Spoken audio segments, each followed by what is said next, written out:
Good morning. So welcome to the Center for Spiritual Living in Redding, California. I'm Charlie Bourne. I'll be your practitioner today, and Reverend Dr. Mary Mitchell will be doing the service. And so to begin with, we like to have our opening song with Dalton. Go ahead, Dalton.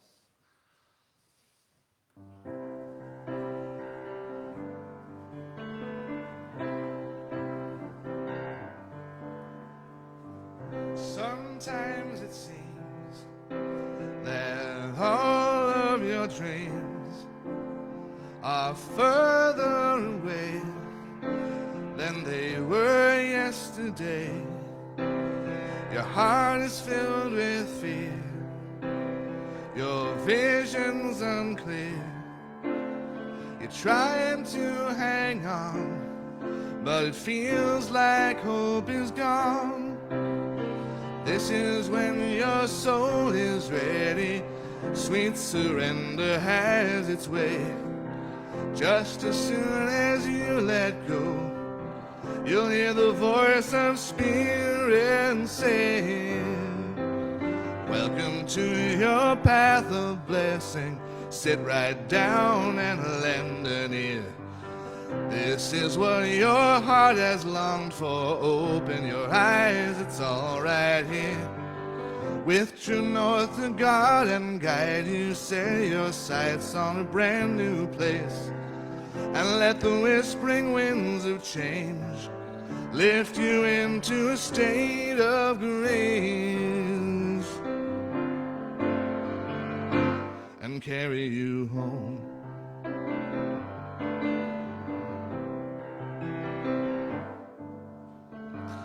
There was a day, now lifetimes away, when all your dreams were masked and questions went unasked. Those days are gone. It's time for moving on. You're ready to begin. The journey leads within. You can feel your heart is open as you humbly kneel to pray. Suddenly you feel the presence, never more to lose your way. Welcome to your path of blessing. Sit right down and lend an ear. This is what your heart has longed for. Open your eyes, it's all right here. With true north to God and guide you, set your sights on a brand new place. And let the whispering winds of change lift you into a state of grace and carry you home.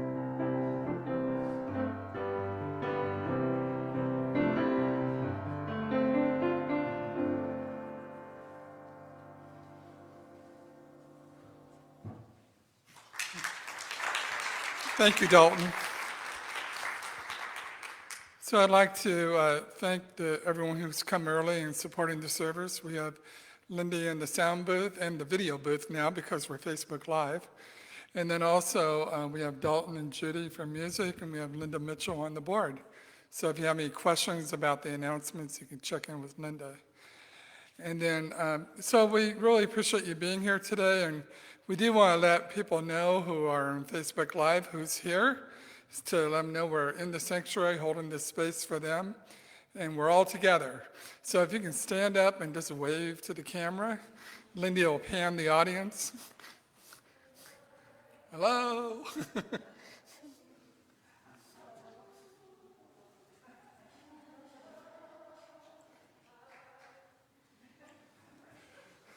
Well, you did great. That's one of the fun parts of a pandemic service. It's waving to the world, because you never know where it goes. So we'd like to welcome any newcomers today. I think we have a couple new faces today. And so if you need an information packet, and if you don't have one, then we'll bring one to you. And if you'd like a tour of the grounds afterwards, we can take you around and show you our campus. So thank you for coming. Appreciate it. So we have a few announcements today. And again, all this is in your program. We don't have a program, do we? It's on our website. And then we also have a brand new awareness that's come out. That's our newsletter, and it's in there too. But I'll quickly go through a few. And we have sign-up sheets out in the foyer, and Linda has all the information as well. But we have a Let's Match the Funds campaign. We had an anonymous donor contribute $5,000 to help cover the cost of a new air conditioning unit in the meditation pavilion. So when it went out, it was early in the pandemic, so we weren't doing anything there. But now we want to get it fixed and get ready for summer. And so you'll see in the foyer a basket where you can grab an egg, and there'll be an affirmation in there and a chocolate, and then you can also do a contribution towards the campaign to replace the air conditioner. So we've had a very successful campaign so far, but every little bit helps, so thank you very much. And then we have next Sunday is Easter. We have a Spiritual Evolution Sunday. So that's going to be here and on Facebook Live. So it's going to be an occasion to look at the spiritual evolution of Jesus and who is the representation of the promise of humanity. So we also have a Facebook Marketplace jewelry sale. We've had a number of volunteers being very busy taking jewelry that's been donated and polishing it, taking pictures of it, putting it on Facebook Marketplace. And so that's from Sunday, April 4th through Sunday, April 18th. So and they're going to be on display here at the center as well during that time period. We have the used book sale coming up. Good opportunity to recirculate your favorite books, ones that you cherish, but maybe you just haven't looked at for a long time. So get them back out there in circulation.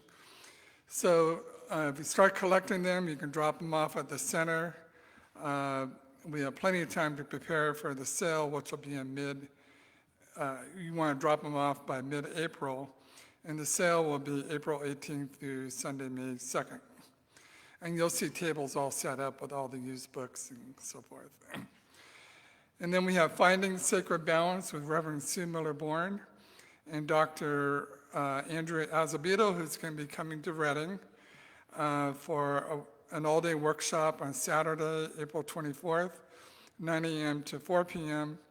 Pre-registration is required, and it's dedicated to the divine feminine as we celebrate Mother Earth and the healing of the planet.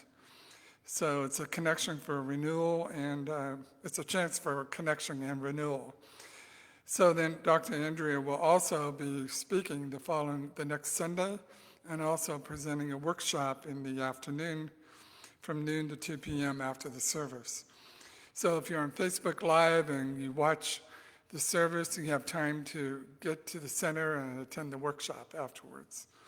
So it's an interactive workshop on Sunday, and in which she has a lot of jewels that she wants to share in that workshop.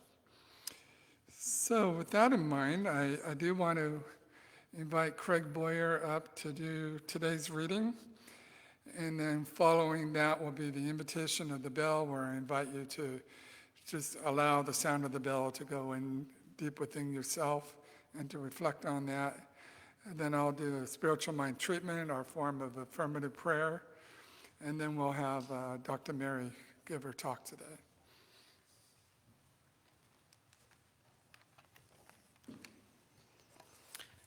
The reading this morning is from the Science of Mind text, page 486. In Romans 12:2, it reads, "Be transformed by the renewing of your mind." In the Science of Mind text, Holmes wrote that the renewing of the mind is a scientific act. As the conscious thought pours truth into the subjective channels of creative energy, our body is automatically renewed. This is mental healing. It's a conscious act, an established fact in the experience of many people. Instead of the old concepts of disease and failure, we are to inject those of liberty, freedom, health, harmony, and success. Mental healing is subject to the exact laws of mind and of spirit, and is accomplished by correct knowing. This knowing is a mental attitude toward the truth. It is the truth that makes us free, and it is our mind that knows truth. Our body is healed as the inner mind is transformed, as the old and false images of thought are renewed by images of truth and of life. The process through which this renewing takes place is a conscious one and may be practiced by anyone who understands the principles that are involved.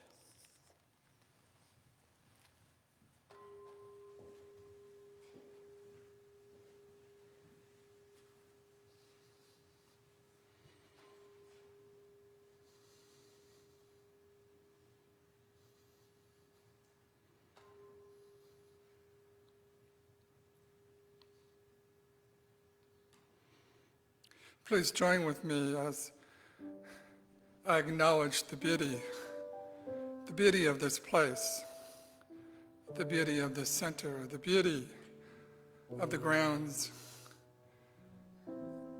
and all of our surroundings.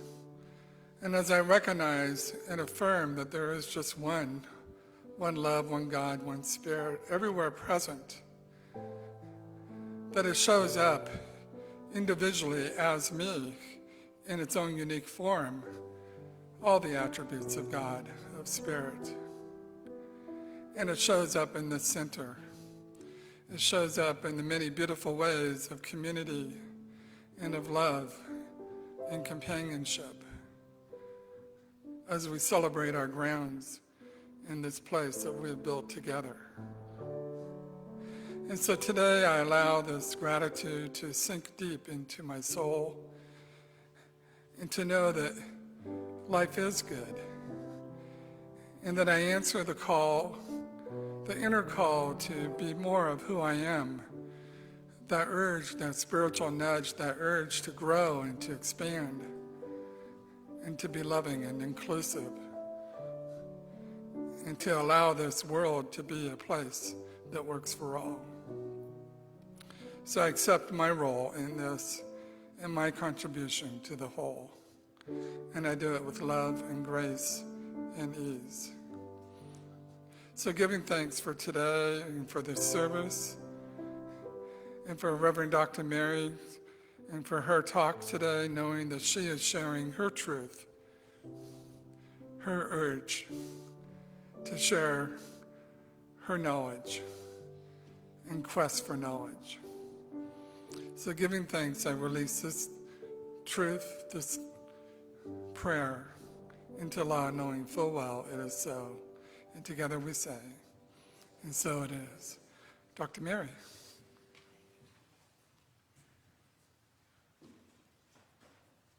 Good morning. Good to see you this morning, everyone. The title of this is Committing to Transformation. You know, from the moment we're born until we take our last breath, it's a process of change, transformation. So congratulations to all of you. You've transformed beautifully from being a toddler to where you are today. But you know, from this point on, it's called the aging process. Most of us don't think that's a big thrill. However we try to avoid it, it's going to happen. It's not a voluntary process.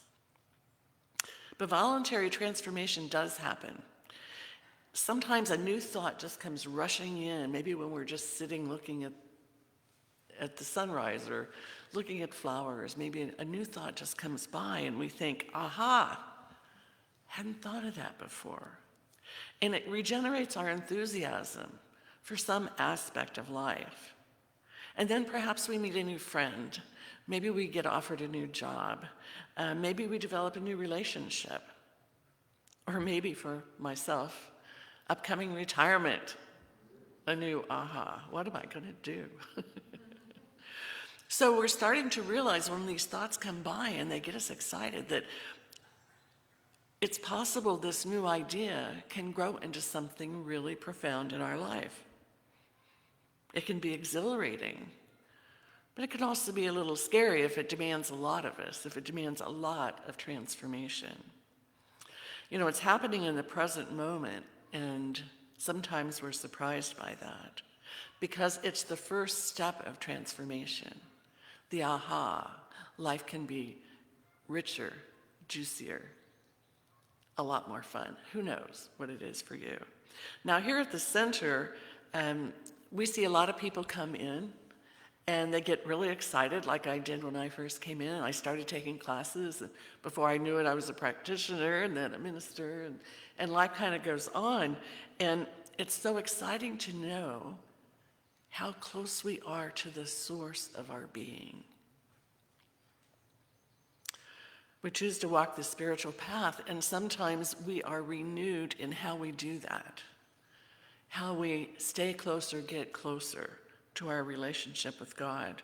And that's totally up to us. That's voluntary transformation.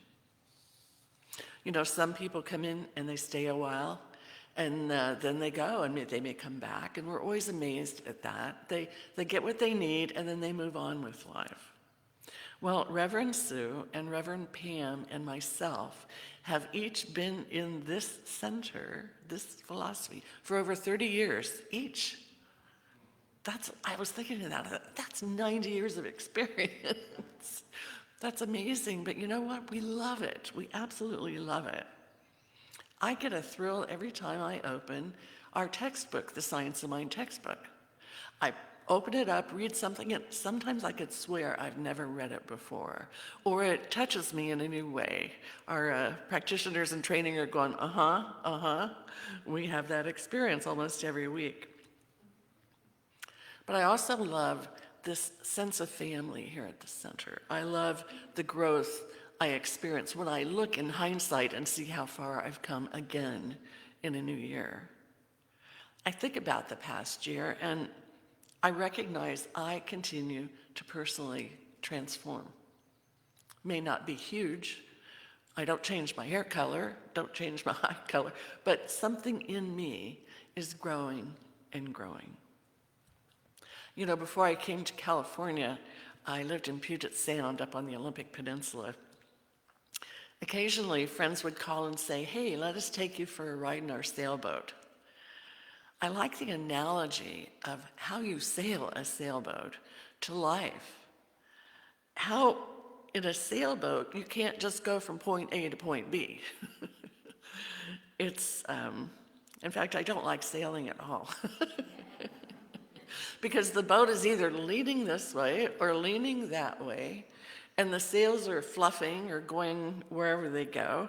And in a stiff wind, if I'm a passenger, I have to move quickly because the big sail may have to go that way, and I could get dinged in the head, and I can get wet, and all these things. So sailing's not my forte, but I like the analogy of it's kind of how we have to do life. We have to be very flexible in the changing winds of life. We always had a power boat, and it was great. Ice cold drink, put it on, go, look where you want to go straight, there you are. Not very challenging, but very relaxing. So learning to tack on a sailboat, tacking is going this way and then you have to go that way. You have to move the sails so the wind catches it in a different place.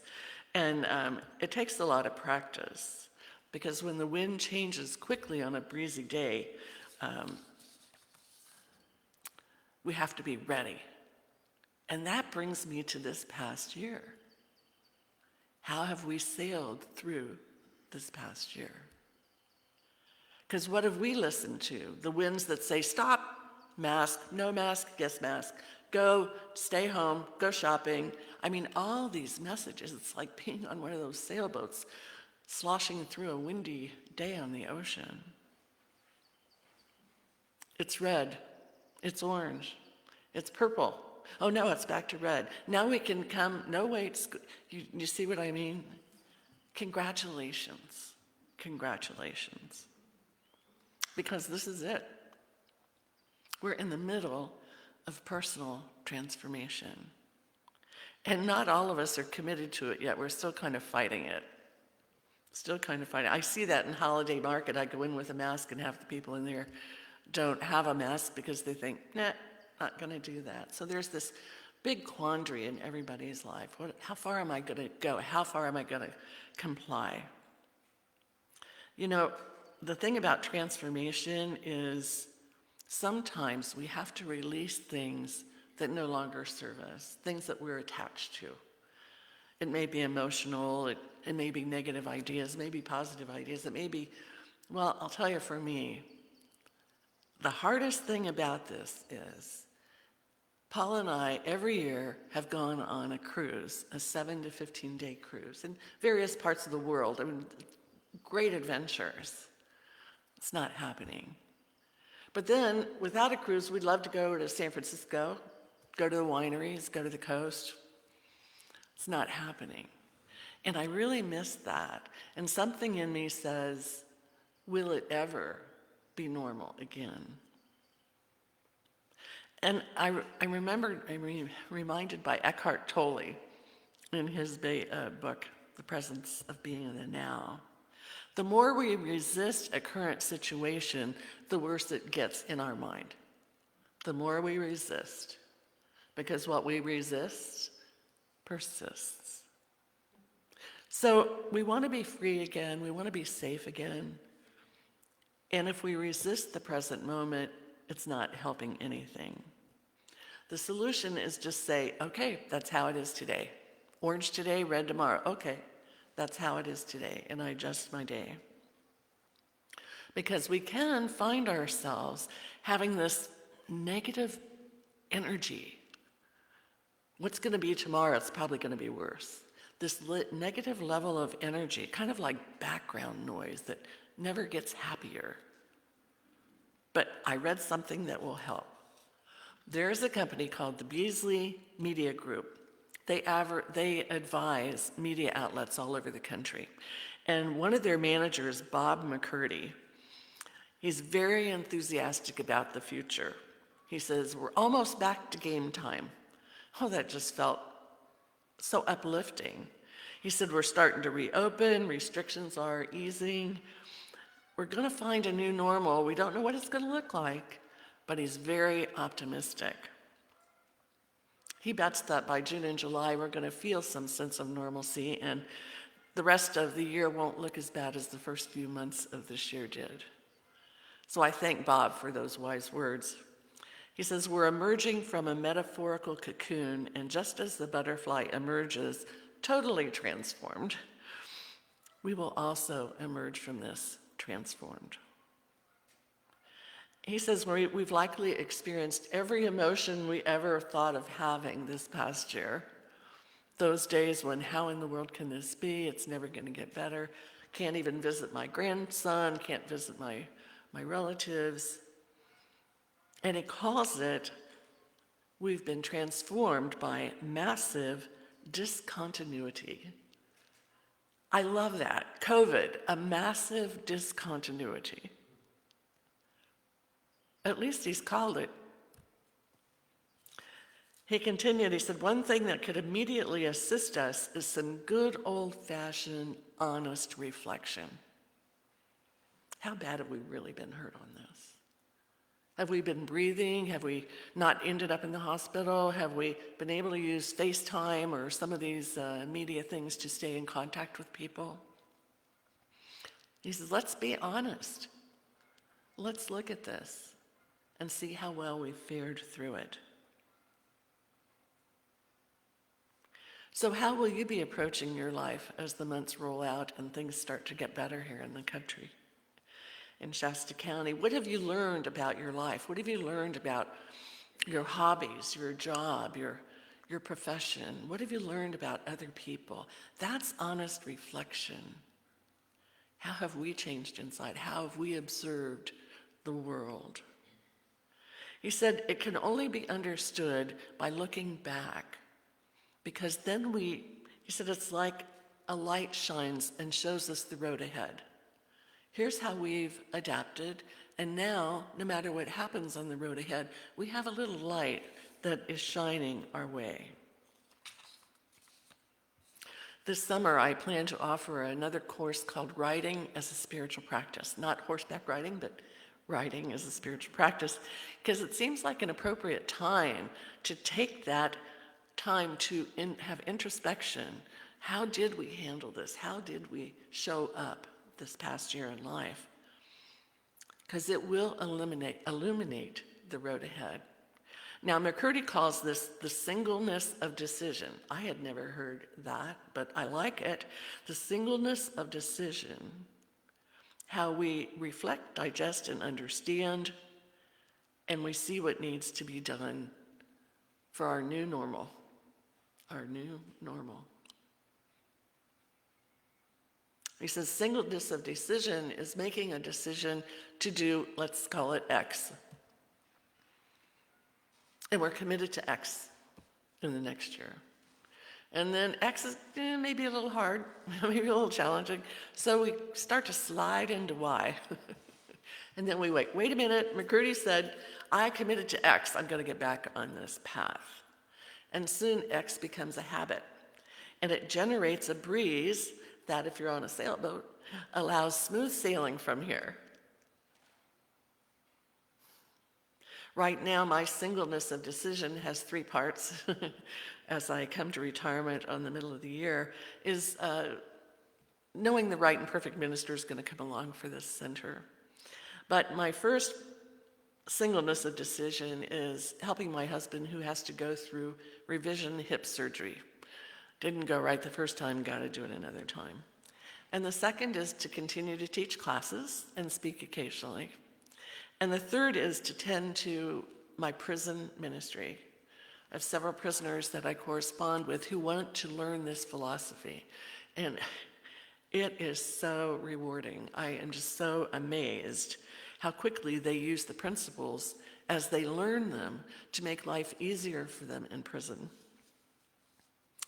I received a letter this week from Charles, and he's fairly new in this, and he's been reading this thing called You by Holmes, and he carries it in his pocket. He loves it so much. So he said, I want the Science of Mind. So he finally got it, and he opened the book. He wrote me. I opened the book, and immediately the first words brought him a sense of peace. Here's what he wrote. I wish to convey to you the miasma of emotions this book has tapped. I'm trying to label it, but it's far too diverse. But relief is one word that speaks loudly to me as I call for words inside. I like the riddle of simplicity section. I've read it over and over because I like the way it makes me feel. This is just one thing among countless others. So I ask you, is that how you felt when you first read The Science of Mind? Me either. It was like, what is he saying? But it just shows me how intelligent this man is, who only has a 5th grade education. He's self-educated. He was abandoned by his parents when he was 5, raised in the California Youth Authority, was homeless as an adult, and finally realized he didn't know much. So as he lived under the Cypress Street Bridge, he read over 100 books. And that has brought him to this place. And I'm so glad he contacted me. He sent me a letter saying, you don't know me, but I need what you know. Would you correspond with me? And it's only been 6 months, and I'm just in awe. So self-transformation even occurs in prison, which is good news. Because for them, it can't be assumed to be a future event. They don't know when they're going to get out. So it's in the present moment, transformation. Because if they just stayed on autopilot, who knows if they would get out? And who knows what they would do when that time comes? So perhaps you've had a spiritual transformation this year. Good to know. Good to know. Because it's a fundamental change in who we see we are and how we practice this philosophy. It's so practical. Am I kind to the grocery store clerk? Am I kind to that driver who just flew by me on the highway? Do I look at life as a sacred experience? Or do I condemn anyone or anything? The truth is, and we know that in this philosophy, we know it's all God. Every bit of it, 100% of it. As I was researching this for this talk, I came upon an article by a yoga and meditation teacher. Her name is Sally Kempton, and she's the founder of the Dharana, I guess that's how you say it, Dharana Institute. Anyway, she has a great website, Sally Kempton. And she wrote about one of her yoga students. His name was Doug. And Doug had a spiritual awakening that something was not authentic about his life. He was living an inauthentic life. He took a sabbatical from work because he was just shocked. What in the heck what is an inauthentic life? He took a sabbatical from his work. He spent hours every day writing, meditating, all this, so that he could figure it out. Here's how he described it. I'm swimming in an emotion, and my emotions are like a hot, fast river. That's how he was feeling inside. And then another time he said, I feel like I'm just uncooked cookie dough. I'm just a plod sitting here. I don't know what to do. The truth was he was transforming. And what Sally said, he was doing a dance between being and becoming. Being who he truly should have recognized himself as, and then becoming the person, the spiritual student he wanted to be. So it's becoming, growing, changing, shifting, and being open to all of that. He realized that awareness he had during his meditation was demanding him to be authentic. But you know, when you don't know what that is, it can be a challenge. So he sought a lot of guidance. He sought a lot of answers to how do you do that? Which is something good to think about for all of us during these times.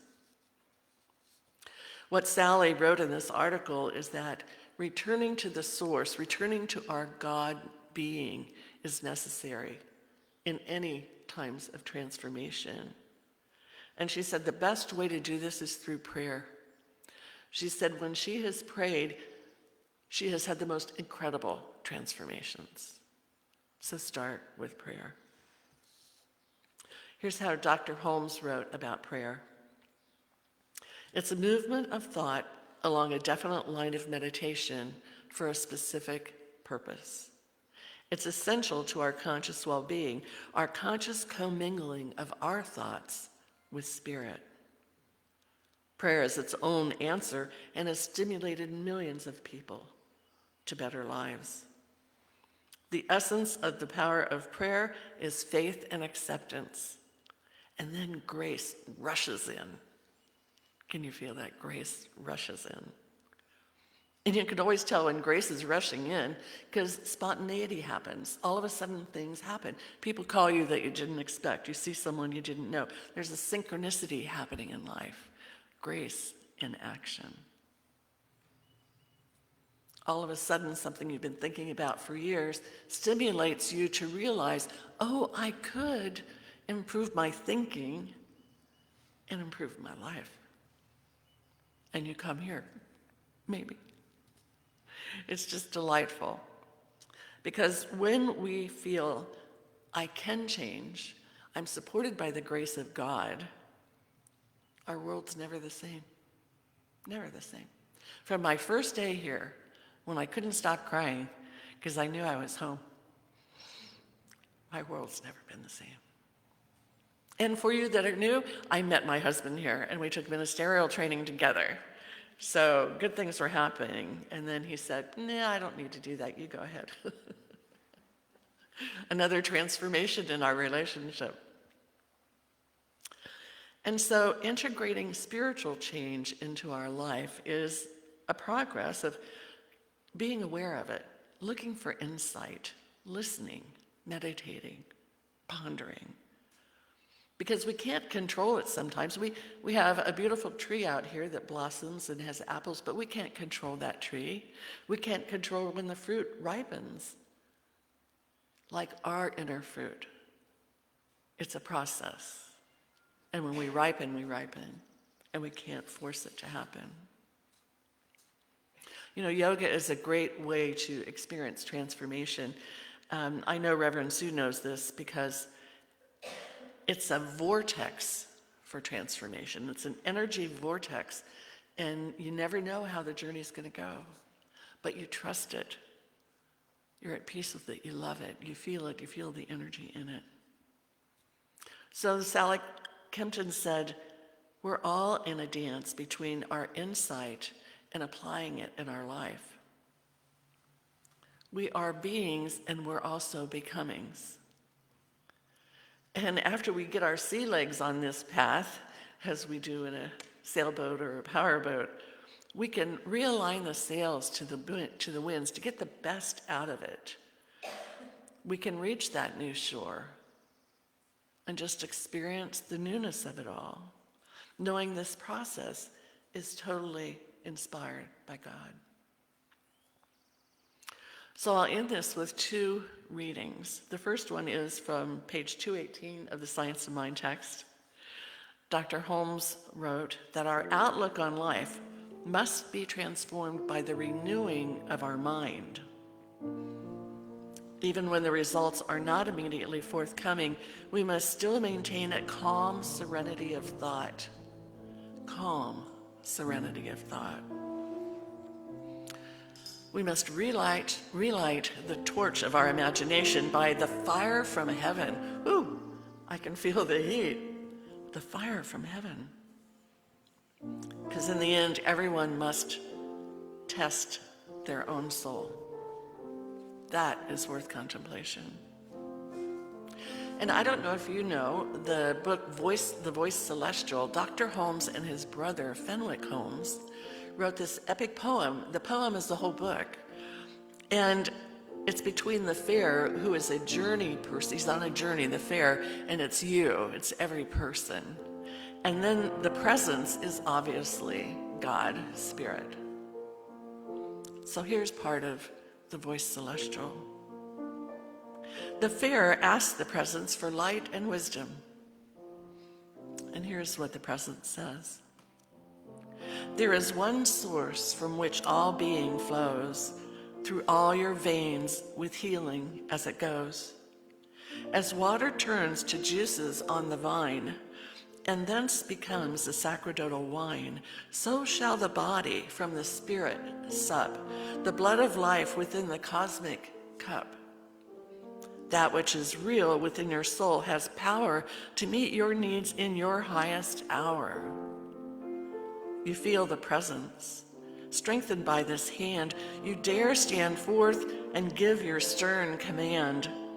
For every need, the doors are open wide, and good pours forth in the ever-swelling tide.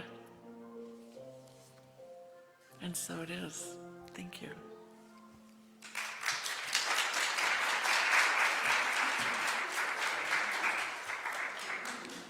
Thank you, Mary. Now we're going to have a song by Dalton, and then I'll come back up and we'll do our offertory and close.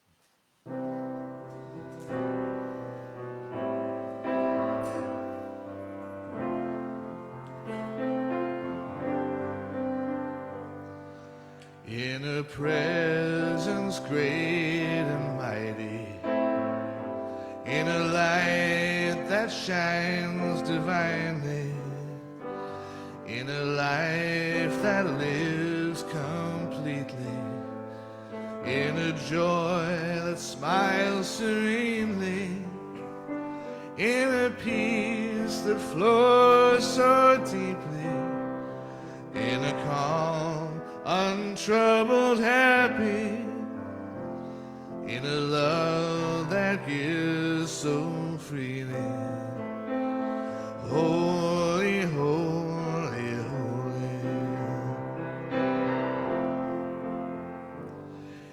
truth that never fails me, in a power that holds securely, in her eye that sees so clearly, in her ear that hears him always, in a voice that speaks supremely, in a good that binds me to thee, in a grace, Lord God, within me. Holy, holy, holy, in a grace, Lord God, within me. Holy, holy, holy.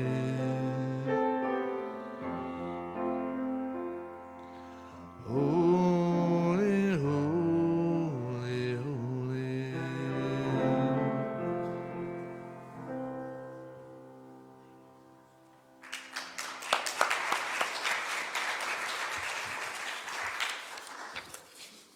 Thank you, Dalton.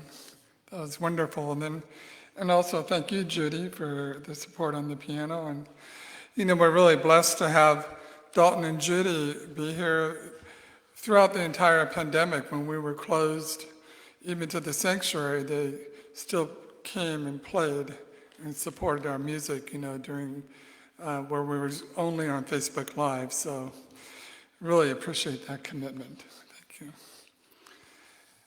I also wanted to remind you, we do have a midweek pickup Zoom meeting where we have Reverend Mary and Reverend Sue joined by Zoom, and anybody can join with that. And we have a good hour-long conversation, kind of a check-in, talk about the Sunday talk or whatever comes up.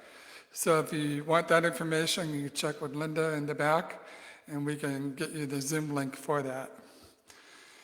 So we're going to do our offertory now, and we don't pass baskets during this time period. So the baskets are on your way out through either door.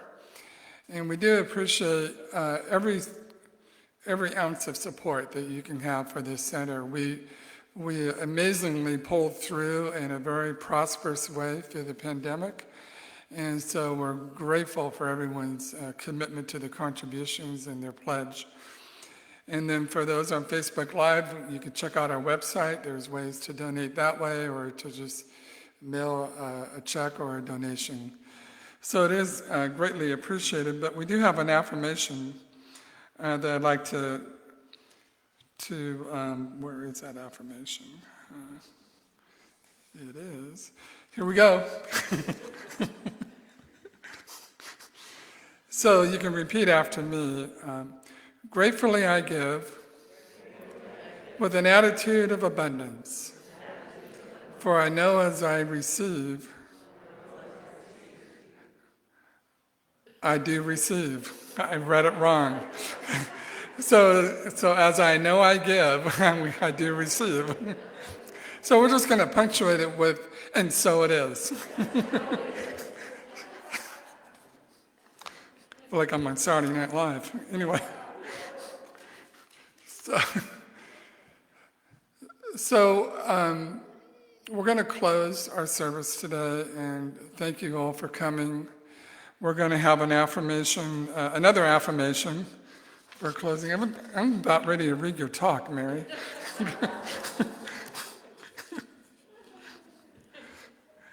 So we're going to do this together. We're going to do it twice. So the first time is just a practice, and then we're going to do it with great enthusiasm the second time. There's only one life. That life is God's life. That life is perfect. That life is my life now. So now we're going to shout it to the world because that's where it's going. There is only one life. That life is God's life. That life is perfect. That life is my life now. Very good. So have a wonderful day and enjoy the grounds. Our landscape team has been busy out there. And we look forward to next time. Thank you.